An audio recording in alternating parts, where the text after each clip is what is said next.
Hello friends, welcome to my career Pathshala. आज के इस वीडियो में जो हम लोग डिस्कस करेंगे वो है इटली वीज़ा को लेकर के। इटली वीज़ा को लेकर के पिछले साल अगर देखा जाए तो एक रफ आइडिया है कि लगभग अप्रॉक्सीमेटली 400 टू 500 वीज़ा कैंसिल हो गए जो स्टडी वीज़ा के रूप में लगाए गए थे, चाहे वो आईमेट के लिए हो, चाहे वो डिफरेंट कोर्सेज़ के लिए ग्रेजुएशन लेवल पर, मास्टर्स लेवल पर और डॉक्टोरल यानी पीजी लेवल पर हो।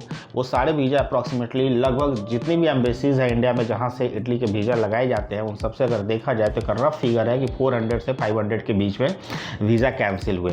और सबसे ज़्यादा स्टडी वीज़ा इटली में कैंसिल हो जाता है, इसीलिए कई सारी कंसल्टेंसी आपको डरा कर रहती है या उस कंट्रीज़ में एप्लीकेशन अप्लाई आपका नहीं करने होने देती कि आपका वीज़ा कैंसिल हो जाएगा। इंस्पाइट ऑफ दैट कि वो एक ऐसी कंट्री है जहां आपको 100% स्कॉलरशिप मिलता है, फ्री ऑफ कॉस्ट वहां पर लगभग पढ़ सकते हो, पार्ट टाइम वर्क करके आप अपना जो लिविंग कॉस्ट एक्सपेंसेस है, जो खाने के एक्सपेंसेस है, वो भी कवर कर पाते हो। इटली वीज़ा में 5 स्टेप्स बताता हूँ आपको जहाँ आप फेल करते हैं मेजरली, उसको ध्यान में रख करके। जो सबसे पहला है, फर्स्ट है, वो है आपका डॉक्यूमेंटेशन प्रोसेस में। इटली का जो डॉक्यूमेंटेशन प्रोसेस है, जो DOB से लेकर के कई सारे पोस्टल अटेस्टेशन के जो प्रोसेस है वो बाकी कंट्रीज से बिल्कुल डिफरेंट है। तो इसको करने के लिए आपके पास जो नॉलेज है वो कंप्लीट नहीं है और आप क्या करते हो कि इधर उधर से इंफॉर्मेशन कलेक्ट करके उसको करने की कोशिश करते हो, जिसके कारण आप मेजरली फेल कर जाते हो, आपके अगर डॉक्यूमेंटेशन प्रोसेस नहीं है तो। सेकेंड जो सबसे बड़ा प्रॉब्लम है वो है आपका, जो मेजर प्रॉब्लम है वो है आपका फंड मैनेजमेंट। फंड मैनेजमेंट में सबसे ज़्यादा जो वीज़ा है वो रिजेक्शन होते हैं। रीजन बिहाइंड इट कि आपका जो फंड मैनेजमेंट करने का तरीका है वो आपको नहीं पता, आप सोर्स ऑफ फंड नहीं बता पाते हो, आप फंड शो कैसे करना है वो आपको नहीं पता होता है। और आप तो छोड़िए, 90% कंसल्टेंसी जो वीज़ा का काम करती है या जो एजुकेशन डोमेन में है उनको भी नहीं पता होता कि इटली का वीज़ा में फ़ंड मैनेजमेंट कैसे शो करना होता है। वो बाकी कंट्रीज़ की तरह इटली के भी फंड मैनेजमेंट को कोशिश करने की कोशिश करते हैं, जिसके कारण आपका रिजेक्शन आ जाता है। जबकि इटालियन का जो वीज़ा का जो मैनेजमेंट है, खास करके फ़ंड वाला पार्ट, वो बिल्कुल डिफरेंट है और उसको आपको उसी तरीके से करना होगा। इसके बाद जो है वो है कवरिंग लेटर।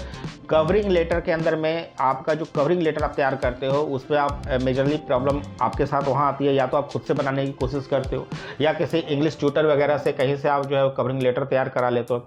अब कवरिंग लेटर के अंदर में जो आप राइट करते हो, जो आपके इंटेंशंस होते हैं, जो आप वहाँ पर करते हो, उसको लेकर के भी आपके वीज़ा रिजेक्ट कर दिए जाते हैं, क्योंकि बीइंग ए स्टूडेंट आपको उतना एक्सपीरियंस नहीं होता है कि जनरली कवरिंग लेटर में क्या क्या चीज़ें लिखी जाती है। तो ये भी एक प्रॉब्लम है वीज़ा में रिजेक्शन का, जो कवरिंग लेटर के कारण भी हो सकता है। इसके बाद जो नेक्स्ट है वो है एम्बेसी। इंडिया के अंदर में जो 3 एम्बेसी है आपके, वहाँ पर जो क्राइटेरिया हैं एप्लीकेशन वीज़ा लगाने के या डॉक्यूमेंटेशन का पार्ट का, वो डिफरेंट है, थोड़े बहुत डिफरेंट है। मतलब अगर आप महाराष्ट्र साइड से हो, अगर आप महाराष्ट्र में लगा रहे हो, आप दिल्ली में लगा रहे हो, आप कलकत्ता में लगा रहे हो, तो वहाँ पर क्राइटेरिया अलग है। तो आप जिस चैनल को देख रहे हो या किसी चैनल से अगर वैसे डॉक्यूमेंट्स अगर कलेक्ट करने की कोशिश कर रहे हो तो यहाँ पे भी आप फेल कर जाते हैं, क्योंकि आपने जो वीडियो देखा है वो हो सकता है 6 महीने साल भर पुराना हो और उस पर प्रॉपर इन्फॉर्मेशन ना हो। और इटली के अंदर में क्या होता है, जिस तरीके से कपड़े बदल जाते हैं ना, उसी तरीके से हर महीने, 2 महीने, 6 महीने में उनके वीज़ा के क्राइटेरिया बदलते रहते हैं। तो लेटेस्ट अपडेट और इन्फॉर्मेशन बीइंग ए स्टूडेंट आपके लिए कलेक्ट करना इतना आसान नहीं है। और जो लास्ट एक है कि आप कई बार ऐसे वीज़ा एजेंट के थ्रू वीज़ा लगा लेते हो जिनको इटली के अंदर में बहुत ज़्यादा स्टडी वीज़ा का एक्सपीरियंस नहीं है, क्योंकि बाकी कंट्रीज़ में वीज़ा का, स्टडी वीज़ा का जो सिनेरियो है वो एक जैसा है, लेकिन इटालियन के अंदर में स्टडी वीज़ा का भी सिनेरियो बिल्कुल डिफरेंट है। तो उनको भी कई बार ये नॉलेज नहीं होता कि इटली के अंदर में वीज़ा के अंदर में डॉक्यूमेंटेशन के क्या क्या प्रोसेस और क्या क्या क्राइटेरिया फॉलो करना होता है।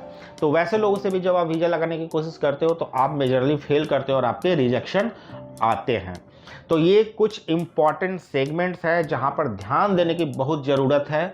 तो जो भी आईमेट के अंदर में एडमिशन्स के लिए अप्लाई करना चाहते हैं, यानी इटली जाना चाहते हैं, आप किसी भी कोर्स स्ट्रीम में, मास्टर्स में, ग्रेजुएट में, डॉक्टोरल PhD प्रोग्राम के लिए अगर आप जाना चाहते हैं और आप डॉक्यूमेंटेशन का पार्ट अगर आप करने के लिए सोच रहे हैं तो आप माई करियर पाठशाला से संपर्क कर सकते हैं। नीचे दिए गए नंबर पर हमारे पास जो वीज़ा का जो सक्सेस रेट है वो अप्रॉक्सीमेटली 100% है, क्योंकि काफ़ी रिसर्च हमने इस पर कर रखी है और हम बहुत ही मतलब step by step procedure follow करके, और लेटेस्ट अपडेट्स हमारे पास हमेशा होता है क्योंकि वी आर कनेक्टेड वन और अदर वे, तो हमें सारे अपडेट्स मिलते रहते हैं। तो अगर आप कोई भी डॉक्यूमेंटेशन के पार्ट करने के लिए हमारे नीचे दिए गए नंबर पर कांटेक्ट कर सकते हैं। Till then keep liking and keep subscribing. Thank you so much.